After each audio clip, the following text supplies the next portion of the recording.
आसिफ दो दोस्त थे। वो दोनों एक ही गांव में रहते थे और एक साथ बांस काटने जाया करते थे। हमें जंगल की निचली ओर जाना चाहिए। वहां बहुत सारे बड़े बड़े बांस के पेड़ हैं, लेकिन वहां जाने के लिए हमें नदी पार करना होगा। पर अगर आते वक्त नदी में बहाव ज्यादा रहा तो हम लौटेंगे कैसे? हम तभी उस ओर जाएंगे जब नदी का बहाव कम हो और जल्दी जल्दी बांस काट कर लौट आएंगे। ज्यादा लंबी बांस से ज्यादा पैसे मिलेंगे, वो सोचो। ये भी ठीक है, तो कल ही चलते हैं। अगले दिन से सुनील और आसिफ निचले जंगलों में पहुंचे। यहाँ कितने मोटे मोटे बांस हैं और लंबे भी। व्यापारी इनके बहुत अच्छे दाम देंगे। हाँ। उम्दा बांस पाकर दोनों बहुत खुश थे। वे लोग उन बांस को अपने गांव ले आए। वाह वाह, बहुत दिनों बाद ऐसे बांस देखे हैं। अब इनके दाम भी अच्छे लगाना। हाँ हाँ, एक बांस के 200 रुपए। तुम दोनों 5 बांस लाए हो, इनके हुए 1000। 1000 पाकर दोनों बहुत खुश थे। वो पैसे दोनों ने आपस में बांट लिए। रोज छोटे छोटे बांस से बस 300 रुपए की कमाई होती थी, आज 500 रुपए की। अब तो हम जंगल के निचले हिस्से में जाया करेंगे। हाँ।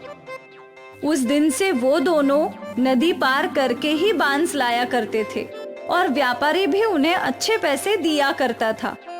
एक सुबह दोनों दोस्त जाने के लिए निकले थे। भाई, माँ ने कहा है कि बाजार से कुछ चावल और मसाले लाने हैं और मुझे पनीर भी लेना है। तो चल पहले बाजार चलते हैं, फिर वहां से नदी पार जाएंगे। हाँ, दोनों काम एक साथ हो जाएगा।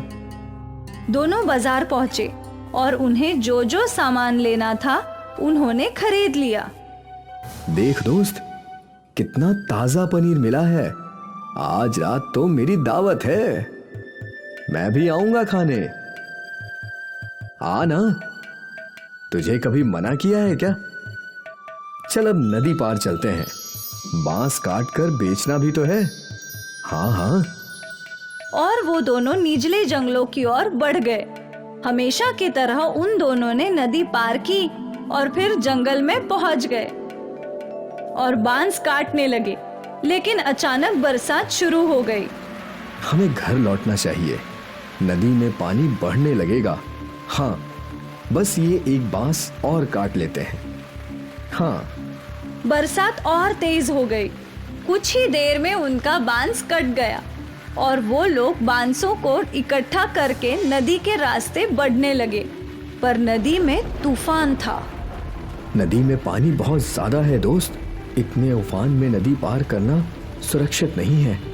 हाँ, हम कुछ देर जंगल में इंतजार करते हैं। हाँ, उस ओर जो गुफा है वहीं इंतजार कर लेते हैं। दोनों गुफा की ओर गए। गुफा में पहले से कुछ सूखी लकड़ियां थी। इनको जला देता हूँ, थोड़ी गर्मी रहेगी। आसिफ ने जो सामान खरीदा था उसमें माचिस भी था। आसिफ ने उन सूखी लकड़ियों को आग लगा दी और दोनों दोस्त आग सेकने लगे। बहुत भूख लगी है यार, मुझे भी। सुन, हम कुछ बना लेते हैं।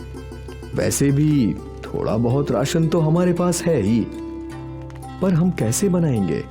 हमारे पास बर्तन तो नहीं है। तभी आसिफ का ध्यान बांस पर गया। हमारे पास बम्बू तो है, बम्बू के अंदर खाना पका सकते हैं। कैसे? तुमने बम्बू बिरयानी नहीं सुनी? नहीं, बम्बू में बिरयानी भी बनती है, पर हमारे पास मांस कहाँ है? मांस नहीं है तो क्या हुआ, हमारे पास पनीर तो है। पनीर बिरयानी बना लेते हैं। पर कैसे? तू देखता जा। आसिफ ने 2 बांस के टुकड़े काटे। उसके पास जो चावल थे वो धो दिए। बाम्बू में चावल, मसाले, पानी, नमक और पनीर डाल दिया।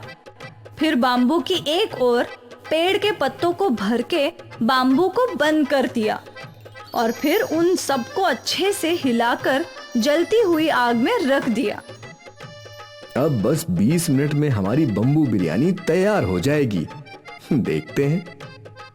बाम्बू आग में अच्छे से सेकने लगे और जब बाम्बू पूरी तरीके से जल गए तो बहुत ही सौंधी सुगंध गुफा में फैल गई। लगता है बिरयानी तैयार हो गई है दोस्त। आसिफ ने वो बाम्बू बाहर निकाले और 2 केले के पत्ते लगा दिए और जैसे ही बाम्बू थोड़े ठंडे हुए और बिरयानी केले के पत्तों पर निकाल ली। दिखने में तो बहुत स्वादिष्ट है। अब जैसी भी हो, भूख लगी है, खाते हैं, चल।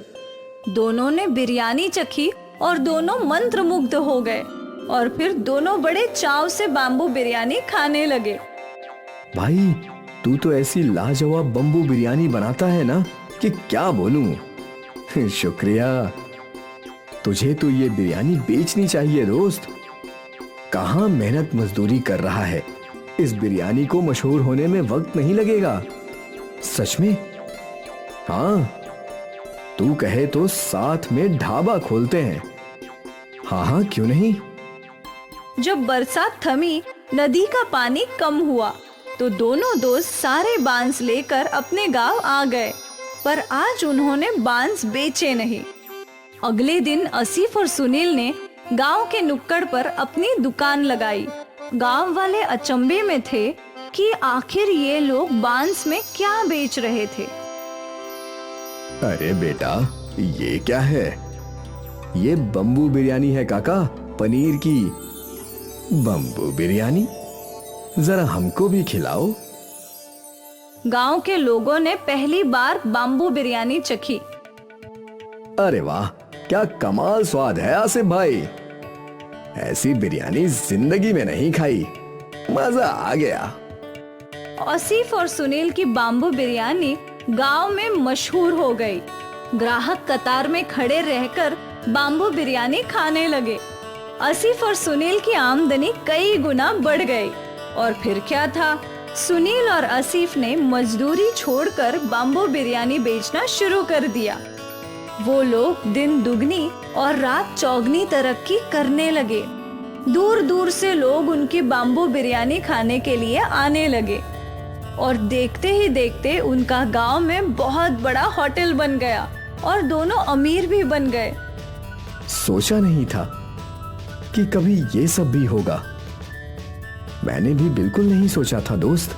उस दिन वो बारिश हमारी किस्मत बदलने के लिए आई थी। हाँ, ना उस दिन बारिश आती और ना हम फंसते और ना ही हम कभी बम्बू बिरयानी बनाते। दोस्त, ये सब पहले से लिखा हुआ था। विधाता पहले से ही सबकी किस्मत लिख देता है। हम तो बस मोहरे हैं जो उसकी राह पर चलते हैं। बिल्कुल। बाम्बू बिरयानी ने आसिफ और सुनील की किस्मत बदल दी और उन दोनों को जिंदगी की बहुत बड़ी बात समझ आई। परेशानियों से ही नए रास्ते मिलते हैं और न जाने कब किस्मत कौन सा मोड़ ले ले।